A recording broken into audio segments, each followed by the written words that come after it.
From Zimbabwe, Shangaan quartz from the Zambezi Valley, mined by the locals, the Shangaan nation. So a product of informal mining.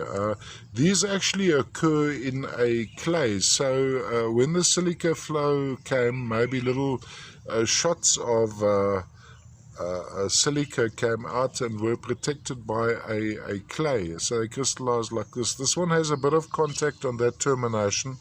Also, it's got a little bit of contact on this particular edge. But what is quite fascinating about this piece, it is a floater, so it formed as is, wasn't associated with any matrix, and it is a scepter.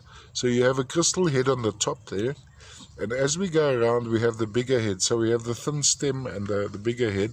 Color-wise, we are talking a pretty intense amethyst, which would, of course, be the purple quartz, intermingled with some smoky. And you'll see the smoky is usually concentrated around the edges, sort of giving some patterning to this piece. Also associated here would be almost little shooting stars of hematite inside these.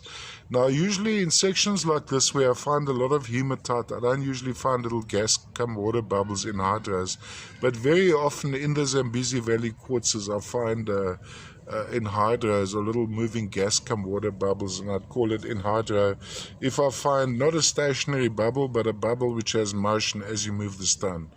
All the way from Zimbabwe, Zambezi Valley Shangaan quartz, hellish to photograph but exquisite when held in hand.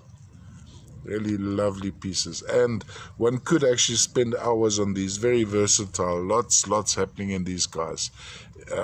Total little bouquets of color and form.